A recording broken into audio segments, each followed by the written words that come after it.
Hi everyone! Today I'm going to be sharing with you a back to school supplies pen haul, and ever since I posted this picture on Instagram I have been getting so many questions about my pen collection, and so I recently took advantage of some of the back to school sales and all of the fun things that they had in the store, and I also purchased a few things on Amazon for bullet journaling and calligraphy. So when I asked on Instagram if you guys wanted to see a haul, so many people said yes, so here we are. The first things that I'm going to show you are these Pilot Frixion pens, and I've seen these all over on YouTube and they're so pretty and they come in such pretty colors. So when I saw these at Target, I decided to pick them up, and honestly these look really similar to anything I've seen on Amazon or YouTube. They say only available at Target, but I will link in the description box below the ones that I can find. I'm kind of thinking that this was just special packaging for Target. So here I'm going to swatch these all out for you, and the cool thing about these is that you can erase them. You will see in the next part of it that you can't erase a ton of stuff, but if you make a mistake, these do a really good job at erasing. And they're more of a monoline type of writing. They don't have a brush tip, so you can't do brush lettering or calligraphy, but you can do some really nice monoline writing, and you can also do some faux calligraphy with these, which is so pretty. And one thing I really love about them is the colors. I tend to struggle sometimes with art supplies because they always come in primary colors or really bold colors, and I just really like the pastels and lighter colors. So these have some really pretty options if you are like me and like the pastel colors. So the next product I got were the Zig Clean Color Real Brush Pens, and these were another purchase that I got because I really loved the pretty colors that it came in. I got these off of Amazon, and I thought that these would be really good for faux calligraphy, and they also have such really pretty colors. As you can see, they are a real brush tip, and I believe they're nylon bristles, but it's not like a felt tipped brush pen. The bristles do separate and fan out if you push really hard on them. So as you can see, there's really pretty colors, and I will just show you the swatches of those here. I really thought that I would like these for calligraphy, and I honestly really didn't love these for calligraphy. If you were looking for just a brush pen to purchase for hand lettering, I wouldn't choose this unless you want to use it for other reasons, like you really like the colors, or you want to be able to use them for a watercolor type of blending. These brush pens are really cool because they're a watercolor base, so you can blend them out, and you can also blend them together to create different types of colors and different types of shading. So I'm just going to show you here how you can kind of pull the colors out with your watercolor brush, and I'm using the Pentel Aquash water brush. And just keep in mind that I'm using a journal for this, so this doesn't work as well as if you were to use watercolor paper. But like I said, I don't really love these for calligraphy, but I still think that the colors are super pretty, and hopefully I'll be able to do some really nice things with them, especially with drawing and filling in florals. I think they will be really nice. So overall, I really like them, but like I said, if you're purchasing something just for hand lettering, this would not be the watercolor brush that I would choose. The next thing that I'm going to show you are the Zebra Mildliners, and I purchased 3 packs of these, and I see these all over. It seems like every bullet journaler on YouTube or Instagram uses these, so I decided to try them out, and they're really pretty colors, and I think that is the main draw to them. They're kind of like a highlighter but with more muted color palettes, so if you don't like to highlight in neons, these are some really nice options. I'm not sure that I'd say that these are like really super high quality. I think the main draw, like I said, is that the colors are really pretty. The tips do feel pretty stiff and firm, and there is a bullet tip on one side, so I thought that this would be fun for some monoline hand lettering. But honestly, after a while I could see this tip wearing down because it feels really soft. So once it gets kind of frayed and worn down, it probably wouldn't be that great for lettering. So I think I'm going to stick to using these just for what they're probably meant for, highlighting. And I really do like having some nice options for highlighting when I'm reading or reading my Bible or putting in my journal. I just really like to have things that aren't super bright and super bright colors, and things that don't bleed through. So I really do like these, but I wouldn't say that I'll be using them for anything hand lettering related. These will probably just strictly be journaling and reading.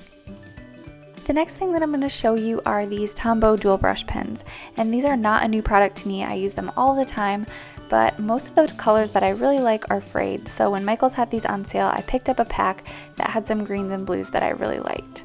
So these are really great for hand lettering, and I also think some of the lighter colors that are too light for lettering would work also for some highlighting or coloring in, but mostly I love to use these for calligraphy and hand lettering. So these are really great pens, and they give you really good thick downstrokes and thin upstrokes, and these are really fun to use. I have a whole video on these, so I won't go on for too long about that, but I can link that video in the description box below if you are interested. And the last pen that I'm using here is just the colorless blender pen, so that you can see an example of how that works. The next thing that I'm going to show you are these Artist Loft Fineliner pens, and I honestly didn't need these because I already got a different set of Fineliners, but when I was at Michael's I saw them for only $5 and I thought I might as well try them and compare them to the other ones that I purchased. They do write really nicely, and the main thing that I noticed that was a difference is the way they feel when you're holding them. These have a lot of edges and they're not as comfortable to hold as the other Fineliners that I got, but they still had some pretty colors, and for $5 you can't really beat it. These are new pens to me as well as the other Fineliners that I purchased, but I know that the tips of the Fineliners can get dull or soft over time, especially if you're somebody like me who is really hard on your pens and uses a lot of pressure when you write. You really have to try to think about not pushing so hard with these so that you don't ruin them so quickly, but it is nice to have an option that's really inexpensive for when these do go bad and we have to repurchase them, especially if we're using them all the time. So the next thing I'm showing you is the Staedtler Fineliners, and these are the ones that I had already purchased. I got these at Target as well, but you can get them on Amazon, and I will leave the link for all these in the description box below.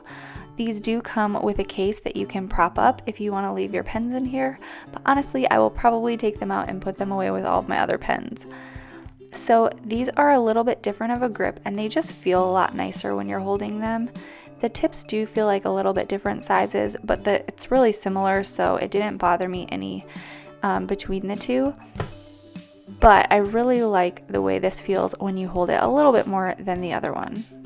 The colors of these are really pretty and they write really smoothly, and I love that they don't bleed through my paper, so I definitely feel like I'm going to get a ton of use out of these.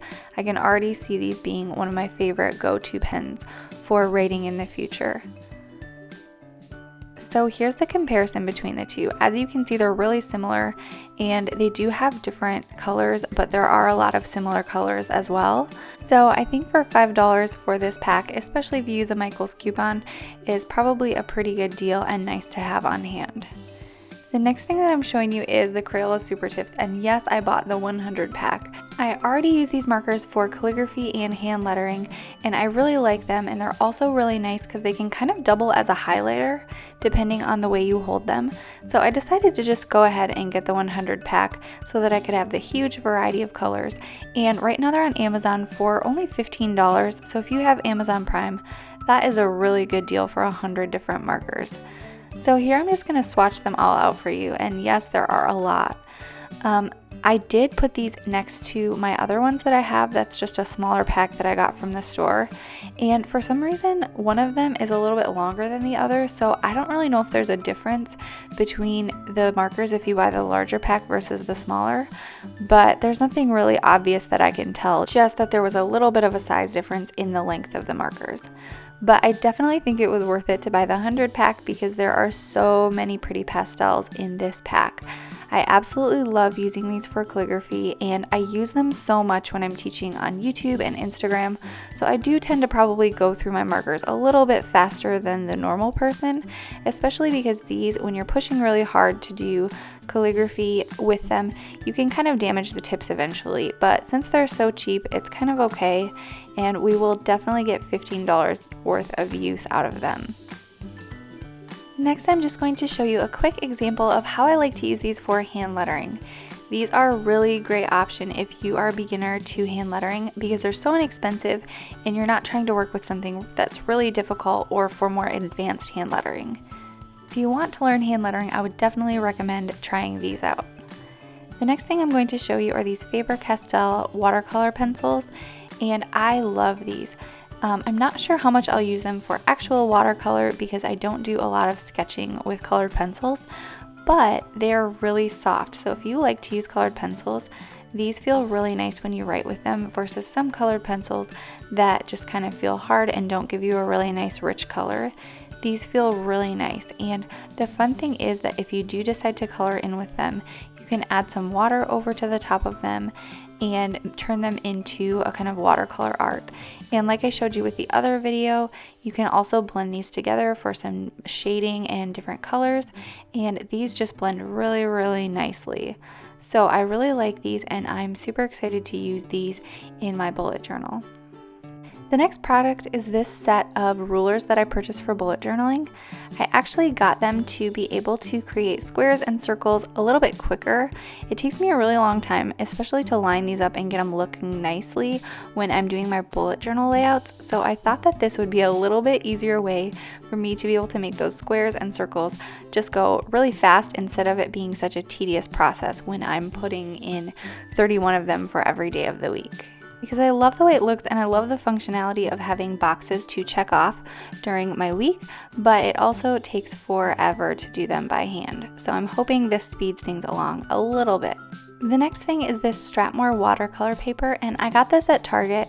I usually use cans and watercolor paper, but I thought that I would try because sometimes it's nice to just be able to pick things up easily without going to a specialty store or ordering online. And then I also picked up this set of Artist Loft Watercolors.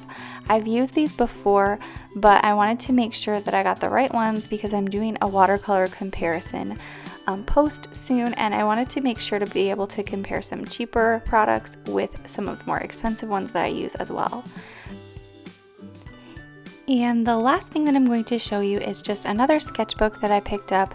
My other one was full, and I like to use these for quicker videos when I'm not using a delicate brush pen. I basically only use Crayolas or pens that are already frayed on those because it's not very smooth paper. But I like to have them for quick videos and not using up whole sheets of paper every single time. So that is it for this haul today. If you like this video or want to see more videos like this, please let me know in the comments box below, and I would be happy to share more of this crazy pen collection with you.